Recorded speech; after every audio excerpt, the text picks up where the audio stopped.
Fala galera, beleza? Professor Wesley aqui, uma aula de história em que eu vou explicar para vocês sobre a crise de 1929, beleza? Lembrem-se, primeiro, que entre 1914 e 1918 houve a Primeira Guerra Mundial, a Grande Guerra, que envolveu as potências imperialistas europeias num conflito que foi um divisor de águas na história da humanidade. E até a Primeira Guerra, até a Grande Guerra ocorrer, as principais potências do mundo, os países, as maiores potências mundiais, eram europeias. A França, a Inglaterra, a Alemanha. Porém, elas ficaram todas muito destruídas com a guerra.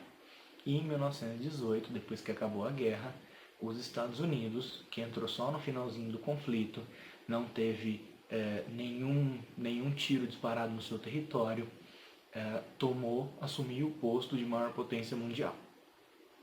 Isso fez com que os Estados Unidos, até durante a guerra, ele já vendia armas para os países na guerra, principalmente para a Inglaterra e para a França, e os Estados Unidos, depois que acabou o conflito, ele vai ser financiador da reconstrução da maioria desses países da Europa.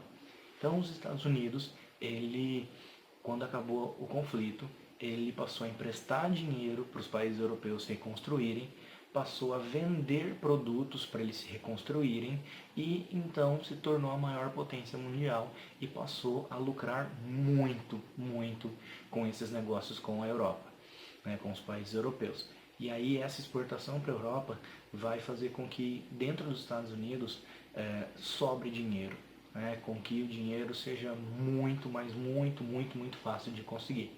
Os salários vão aumentar, as pessoas vão ter dinheiro para comprar eletrodomésticos que estavam sendo popularizados na época, para poder viajar nas férias, para poder comprar casa, comprar carro. Então, sim, os Estados Unidos, no comecinho da década de 1920, se tornou o paraíso do dinheiro. Os Estados Unidos ganhavam muito dinheiro, até os menores salários, a galera ganhava uma quantidade de dinheiro razoável para comprar casa, para viajar, para poder. Inclusive, essa sobra, digamos assim, de dinheiro vai levar com que muita gente passe a investir na Bolsa de Valores. A Bolsa de Valores nada mais é do que o local onde se compram e vendem ações das empresas de verdade. É uma forma de negociação, uma forma de ganhar dinheiro que existe no capitalismo, e que é muito comum hoje em dia. E que na época passou a ficar muito mais popularizada, já que muito mais gente passou a investir nela. Então a Bolsa de Nova York, que já era uma das bolsas centrais do planeta, passou a ser a grande bolsa da qual em torno dela orbitavam todas as outras do planeta. E aí esse alto investimento na bolsa, uma quantidade enorme de dinheiro circulando, fez com que os Estados Unidos, o próprio governo, passasse a criar um slogan para todo esse acontecimento, todo esse período de bonança. Então cria-se lá o slogan, o American Way of Life, o jeito de vida americano, o modo de vida americano. Isso faz com que os Estados Unidos sejam admirados pelo mundo inteiro. Então, assim, os países do planeta queriam chegar naquele patamar. A ideia era que aquele era o alto patamar que um país podia chegar. Porém, esse desenvolvimento dos Estados Unidos, esse enriquecimento dos Estados Unidos, ele era principalmente devido ao relacionamento comercial que ele passou a ter com a Europa. E os países da Europa foram se reconstruindo. Quando chegou por volta de 1925, 1926, os países europeus já estavam conseguindo se desenvolver sem precisar tanto do apoio e da ajuda dos Estados Unidos e do financiamento dos Estados Unidos, e esses países europeus começaram a cortar investimentos, cortar a compra de produtos e cortar investimentos que pegavam dos Estados Unidos. Essa queda no mercado, que foi sentida nos Estados Unidos pelos donos das empresas principalmente, foi considerada pelos donos das empresas uma mera queda na venda, que era uma queda normal, que o mercado já ia voltar a subir, ia voltar a ficar aquela maravilha toda que era antes, que era nos anos anteriores. Mas não era isso que estava acontecendo. né? Era o começo ali da crise já mostrando sinais. Mas, principalmente os donos das fábricas, das empresas nos Estados Unidos, eles mandavam muitos produtos para a Europa e não queriam saber de parar. E aí então começa uma quantidade enorme de falências. Né? O que vai acontecer? Os países da Europa eles vão começar a cortar a compra de produtos e os investimentos vindos dos Estados Unidos. E aí nos Estados Unidos as fábricas vão produzir, até que vai chegar um momento em que não vai ter mais para quem vender. E aí as fábricas vão ficar entulhadas de produtos, não vão recuperar o dinheiro para produzir mais nem para pagar os funcionários. E aí as falências em massa começam. E aí uma quantidade enorme, milhares de empresas começam a fechar as portas e mandar os funcionários embora, milhões de desempregados começam a não ter mais renda, a começar a acumular dívidas, o desemprego em massa passa a tomar conta, e aí toda essa falência que vai pegar as empresas e as fábricas, que vai pegar a zona rural, de certa forma, os bancos, né, porque havia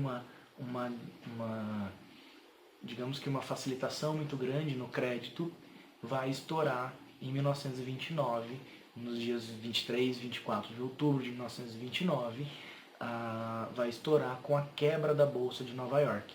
Então, as empresas foram falindo, os lugares foram falindo, o desemprego em massa, até que em 1929 as pessoas correram até a Bolsa de Valores, acreditando que ali eles iam conseguir negociar suas ações, que iam conseguir recuperar um dinheiro investido.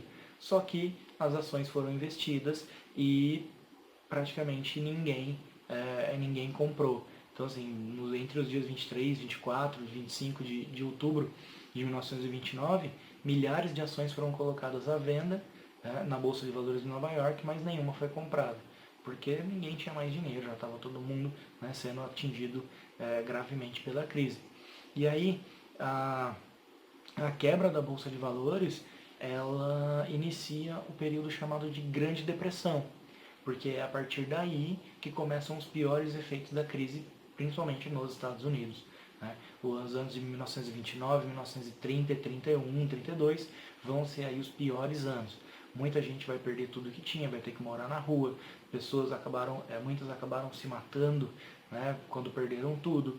Houve uma grande quantidade de suicídios por conta disso. Muita gente teve que morar na rua, se tornaram moradores de rua. Né? Muita gente realmente foi prejudicada. Muita gente só comia recebendo doações de igrejas, do governo. E a solução ela vai passar a vir com as eleições de 1932.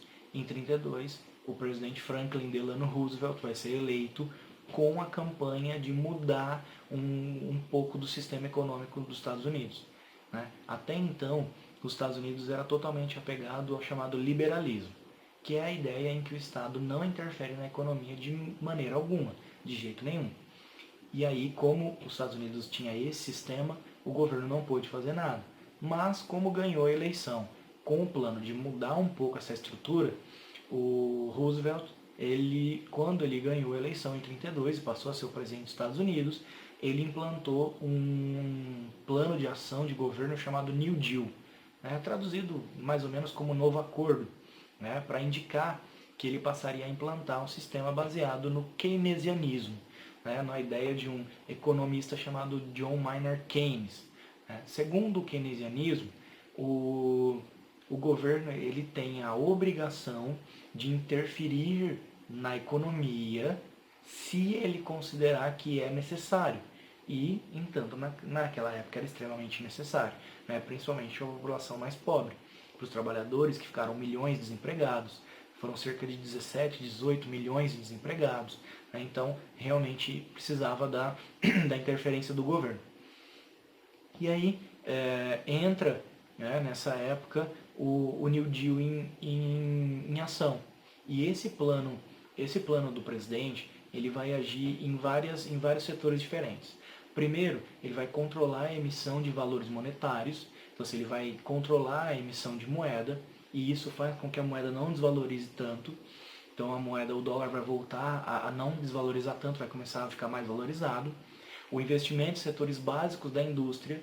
Então o governo ele vai investir, ele vai dar empréstimos para os donos de fábrica voltarem a abrir suas fábricas, e para tirar os milhões de desempregados do desemprego, ele vai fazer, o governo vai financiar a criação e a construção de grandes obras públicas, como pontes, estradas, obras que precisam de muitos trabalhadores durante muitos anos. E aí ele vai dar emprego para muita gente, né? Então o New Deal vai realmente salvar, tirar os Estados Unidos da crise. É óbvio que não em 1 e 2 anos, mas em vários anos. Aí surge, com essa questão, surge a ideia do estado do bem-estar social. Ou seja, o governo, as pessoas, os países passam a discutir a questão do seguinte: será que o governo tem responsabilidade em só fornecer coisas básicas, ou o governo tem a responsabilidade de fornecer uma vida com um bem-estar social maior? O governo ele tem a obrigação de que as pessoas tenham uma vida boa e que ele faça de tudo para isso, ou ele deve só fornecer o mínimo? Então, o New Deal ele vai aí levar os Estados Unidos a melhorar da crise, né, depois aí de 6, 7 anos, né? Porém, a crise de 1929 vai atingir todos os países do mundo que eram capitalistas ou que tinham negócios diretos com os Estados Unidos. Ok? Então é isso. Até a próxima. Valeu!